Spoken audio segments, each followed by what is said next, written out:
We cross now to Ghana to get a perspective from Magnus Ebo Duncan. He's the Director, Economic Statistics Division at the Ghana Statistical Service. Magnus, it's great to have you on the show today. And I think it's important, first of all, to understand the dynamics. What we're seeing month on month is that inflation is clearly coming down. I think the month-on-month number is actually minus 7.7%. So just explain to us what exactly is going on with Ghana's inflation right now.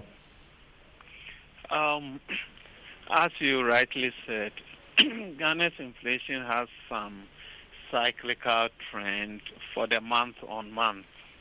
Yes. For the month-on-month, it has a cyclical trend.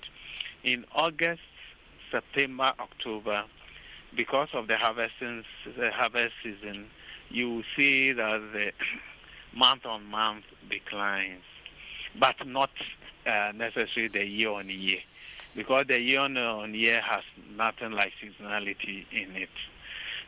So, looking at the rate of 9.5 recorded in August against 9.5 also recorded in July, if you look at the components very well, the non-food inflation increased from 12% in July to 12.5% in August. Right. But the food inflation declined from 5.5 in July to 4.4 in August. So the decline in the food inflation,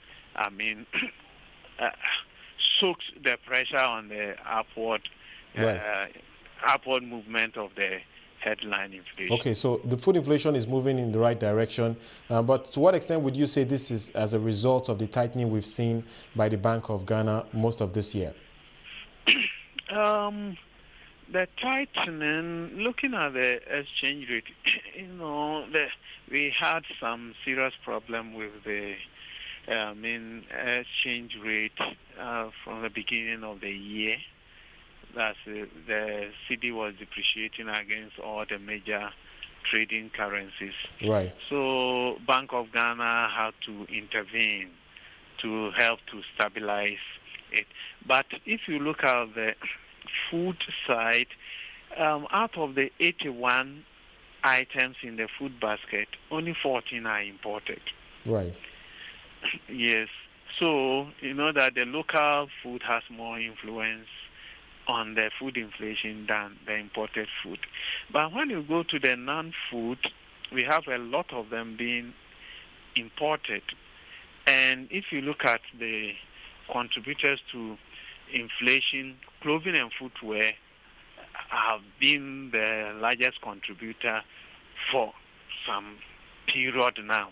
And since we import most of this clothing and footwear, the exchange rate factor is there. Now, the depreciation has been, have been maintained. They've tried as much as possible to let the depreciation go very low, and that is helping a lot.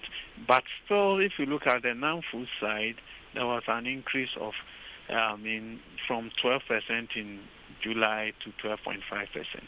So for the non-food, we've recorded double-digit inflation for a long period. Right. While the food has recorded single-digit inflation, that has put the overall inflation to single-digit. Right. So clearly, the tightening has worked. In the month of August, we've actually seen the CD gain against the dollar as opposed to the previous months. Talk to us a bit about the outlook, particularly for food now, more so because you mentioned that only a small portion of that is imported food.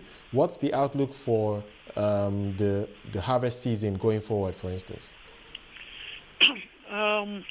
If you look at the items one by one, you can see that so there are some of the staples whose prices are high.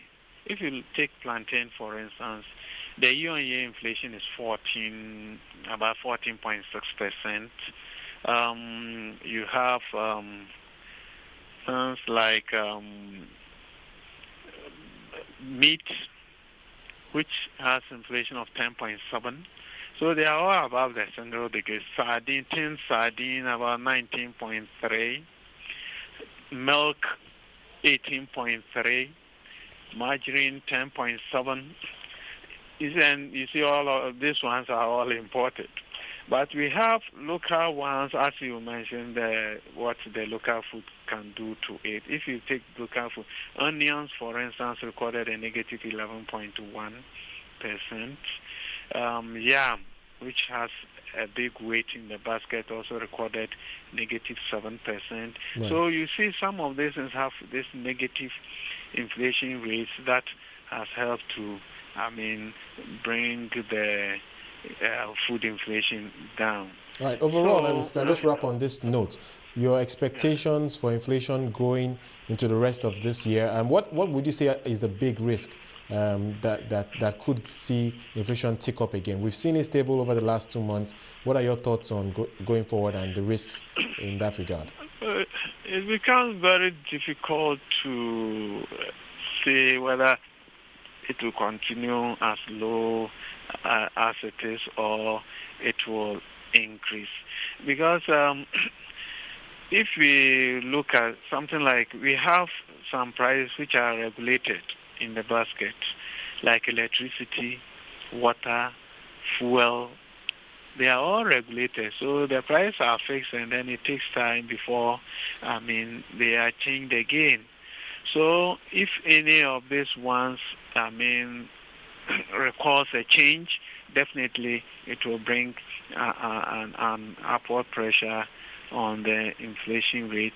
And you see, if price is fixed and for one whole year it remains the same, the year-on-year inflation becomes zero for that item. So definitely it pulls inflation. And since we don't know how some of these things are going to be managed till the end of the year, it becomes very difficult for you to predict. All right, Magnus, thank you so much for joining us and giving us that perspective